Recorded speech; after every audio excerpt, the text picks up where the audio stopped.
Hello everyone, welcome back to my channel US Defense. Today we will talk about hot news about US military. United States military is ready to win the conflict with North Korea.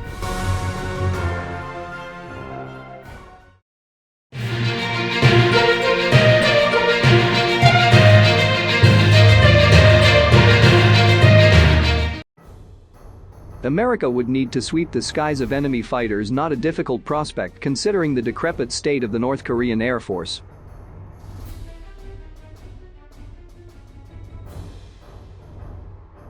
In any conflict in the skies over North Korea, the US Air Force will likely follow a familiar pattern. First, it will need to sweep the skies of enemy fighters, not a difficult prospect considering the decrepit state of the North Korean Air Force. Concurrent with that will be a campaign to shut down the country's command and control and air defense systems, and finally a close air support and interdiction campaign designed to support friendly forces and locate and destroy enemy ground forces.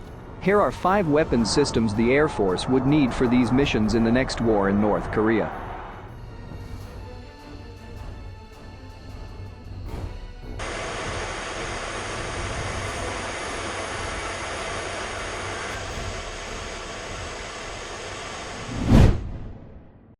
B-2 Spirit bomber.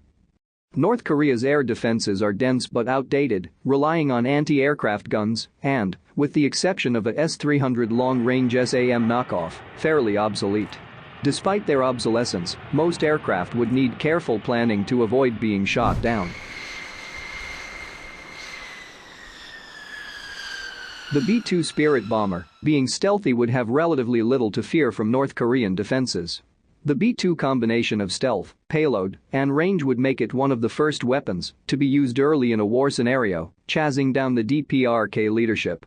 Uncertainty over where the leadership may try to hide could necessitate flying over large swathes of the country, and a stealthy bomber could also prevent neighboring countries from giving Pyongyang advance warning of their approach.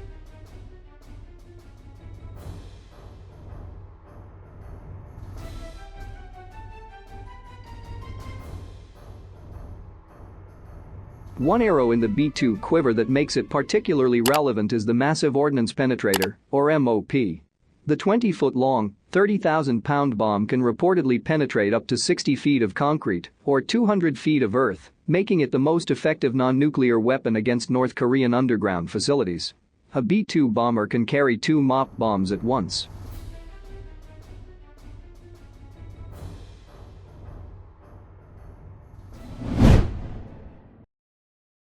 C-135 Stratotanker. The distance between North Korea and US bases on Okinawa, Guam, and even Japan dictate that any future air campaign would need extensive tanker support. Air Force tankers would not only supply US Air Force aircraft, but also US Navy, Marine Corps, and even Republic of Korea Air Force warplanes. The bulk of aerial tanker duties would fall on the KC-135 Stratotanker. First deployed in 1956, each KC-135 can carry up to 200,000 pounds of fuel for thirsty fighters, bombers, transports, and special mission aircraft operating over or near North Korea. The tanker has both boom US and ROK Air Force and Rogue US Navy and Marine Corps refueling systems, and some can refuel 2 aircraft at once. 167 KC-135 are still operational worldwide.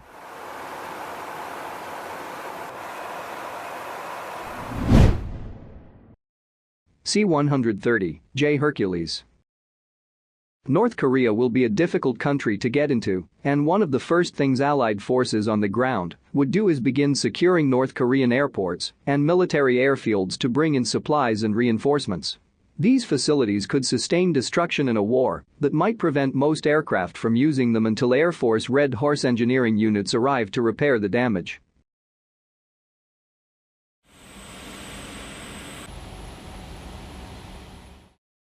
The C-130J Hercules' ability to conduct relatively short takeoffs and landings, as well as operate from unimproved surfaces such as hard-packed dirt and gravel, make it an excellent candidate for operating from airstrips near the front lines. In production for more than half a century, the latest J version can carry up to 18 tons of cargo. Alternately, the C-130J can carry 128 combat troops, 92 paratroopers, or up to 74 liters in the aero evacuation medical role. F-16C Fighting Falcon. A second Korean conflict would require a multi-role fighter capable of close air support and interdiction tasks. The nature of the North Korean air defense threat, largely comprised of outdated fighters and air defenses, means a fifth-generation fighter is useful, but not essential to prosecuting the war in the air. A fourth-generation fighter capable of quickly switching from air to air to air to ground roles in the same mission, downing MiG-29 one moment and dropping bombs on hardened artillery sites the next is perfectly up to the task. The workhorse fighter of a second Korean conflict will be the Fighting Falcon. Nearly 100 US F-16 are based in South Korea and Japan, including 2 squadrons of Wild Weasels tasked with suppression of enemy air defenses SEAD. Air Force F-16 will carry sniper targeting pods paired with JDAMs and laser-guided bombs to deliver precision ordnance on ground targets, a GM-88 HARM anti-radiation missiles to target North Korean radars, and AIM-9X Sidewinder and AMRAAM missiles for air-to-air engagements.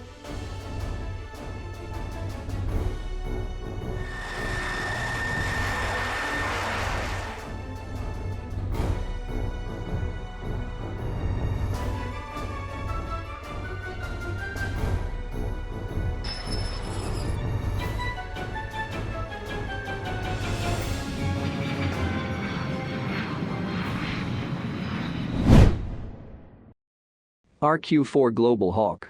A key USAF requirement for Korean War II is a high-altitude, long-endurance drone capable of keeping watch on North Korean strategic assets, particularly its land-based missiles and missile submarines.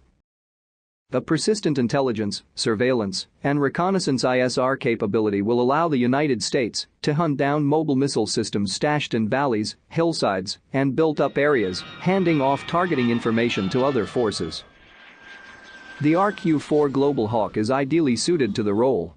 Capable of flying for more than 34 hours, Global Hawk could fly from airfields as far away as Guam, spend half a day over North Korea, and go home again, freeing up tarmac space in closer air facilities. Global Hawk's ability to conduct surveillance day or night is a major plus, and its unblinking gaze will be invaluable in tracking enemy movements. Another less well-known feature that will be important over North Korea, Global Hawk's Battlefield Airborne Communications Node (BACN) will provide a secure communications link between troops on the ground and close air support aircraft.